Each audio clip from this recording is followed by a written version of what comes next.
लखनऊ में इलेक्ट्रिक दुकान का शटर काटकर हुई चोरी का पुलिस ने खुलासा करते हुए 3 आरोपियों को गिरफ्तार किया है। बताया जा रहा है कि नशे के रुपए न होने पर 2 आरोपियों ने चोरी की मोटरसाइकिल से वारदात को अंजाम दिया था और पुलिस ने चोरों के साथ सामान खपाने वाली कबाड़ी को भी गिरफ्तार किया है। रेलवे ट्रैक के बगल में झोपड़ी बनाकर रहना और उसके बाद कबाड़ी के बहाने रेकी कर दुकानों और मकानों पर हाथ साफ करने वाले गिरोह का पर्दाफाश किया गया है। इसमें एक कबाड़ी को भी गिरफ्तार किया गया। कैसे पूरी घटना को अंजाम दिया जाता था, कैसे रेकी करते थे, इस मामले पर बातचीत करने के लिए DCP north Abhijeet R Shankar ji मौजूद हैं। सर, जिस तरीके से खुलासा हुआ है, 3 लोग पकड़े गए हैं जिसमें एक कबाड़ी भी शामिल है। एनडीपीएस का आरोपी रहा है और ये चोरी की घटनाओं में किस तरीके से शामिल रहा और इस घटनाओं के पीछे उसका कारण क्या रहा है? आज 29/4/2024 को 26/27 के रात में जो थाना क्षेत्र गाजीपुर का इंदिरा नगर इलाके में जो चोरी हुआ, एक इलेक्ट्रॉनिक्स इलेक्ट्रिकल दुकान के शटर तोड़ के उससे तार, मोटर और एवं एक कुबेर जी का एक छोटा सा मूर्ति चोरी किया था। तो उसी घटना में 170/24 मुकदमा अपराध संज्ञात पंजीकृत था। इसका सफल अनावरण किया गया है। अब इसमें पहले से ही सीसीटीवी फुटेज के अवलोकन से हम लोगों को दो व्यक्ति चोरी करते हुए दिख रहा था। तो उनको हमारे मुखबिर तंत्र के सहयोग से हम लोग ट्रेस कर पाया आज।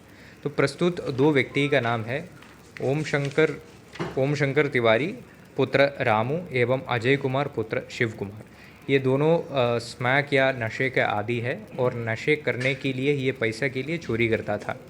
इस केस में एक तीसरा व्यक्ति और गिरफ्तार किया गया है जिसका नाम मंसूर आलम पुत्र जाबिर है। ये कबाड़ी का काम करते हैं और इन्हीं से चोरी का माल लेके इनको पैसा देता था। तो इन तीनों व्यक्तियों से लगभग 80% माल हम लोग रिकवर किया गया है और बचे 20% माल जो है कॉपर निकालने के लिए ये लोग जलाया था, वो उसका चीला भी हम लोग बरामद कर दिया गया है। इसके अलावा जो घटना में ये लोग जो मोटरसाइकिल जो प्रयुक्त किया गया वो भी बरामद किया गया है और जांच करने पर यह पता चला कि प्रस्तुत मोटरसाइकिल वजीरगंज थाने से कुछ दिनों पहले चोरी हुआ था। सर, जैसे मोटरसाइकिल चोरी की और चोरी के बाद फिर घटना को भी अंजाम दिया और बाइक का जिस तरीके नंबर सामने आया, तो पुलिस जाहिर सी बात है सीसीटीवी के आधार पर पहले बाइक सवार तक पहुंची, उसके बाद इन तक पहुंची। तो इसके बाद अगर बात की जाए जो कबाड़ी वाला रहा, तो कबाड़ी से क्या कुछ खुलासा हुआ? आखिर ये लोग माल इसके पास कब से बेच रहे थे? क्या पहली घटना रही या इससे पहले भी इसने माल खरीदा है? अभी तक जो हमारा इन्वेस्टिगेशन में ये सामना है कि इसी घटना में ही ये लोग माल बेचा है। फिर हाँ, ये बहुत संदिग्ध है कि क्या पहले इनसे संबंध रहा है नहीं रहा। तो इसके लिए विस्तृत जांच प्रचलित है और गहराई से इस विषय पे जांच किया जा रहा है। और भी लोग इसमें इन्वॉल्व है या नहीं है, इसका भी जांच किया जा रहा है। अगर ऐसे कोई सूचना मिलती है कि और भी लोग इन्वॉल्व हैं, उनके खिलाफ भी कार्रवाई किया जाए। सर, ये घटना तो खुल गई, लेकिन जिस तरीके से झोपड़पट्टी का भी जिक्र हुआ, रेलवे ट्रैक के बगल का जिक्र हुआ, तो क्या इसके बाद पुलिस अपना एक अभियान चलाएगी झोपड़पट्टी इस सर्च ऑपरेशन, या फिर रेलवे ट्रैक के बगल में जो निवास कर रहे हैं उनके खिलाफ कुछ ऑपरेशन चलेगा? देखो, पुलिस द्वारा लगातार इस एरिया में रहने वाले लोगों का आधार कार्ड लेके सत्यापन किया जाता है और जिस जगह पे हम लोग को लगता है कि ये फर्जी आधार कार्ड भी बनाया है तो उनके खिलाफ कार्रवाई भी करता है।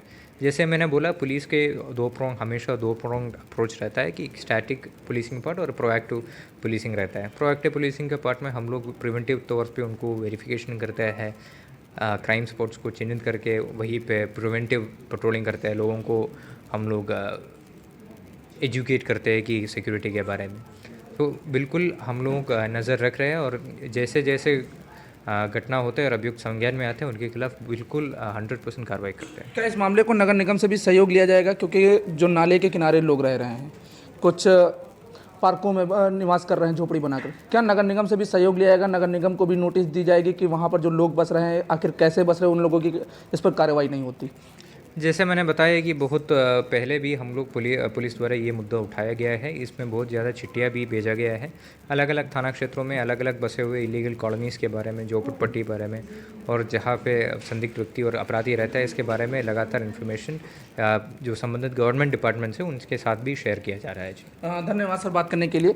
तो जिस तरीके से लखनऊ में इलेक्ट्रिक की दुकान में शटर काटकर चोरी की गई थी, उसका खुलासा तो कर लिया गया, लेकिन पुलिस का एक बड़ा अभियान भी जल्द चलेगा जिससे ये जो शातिर चोर हैं उन पर भी लगाम लगाई जा सके। वीडियो जर्नलिस्ट नीरज के साथ मोहम्मद कलीम, प्राइम टीवी, लखनऊ।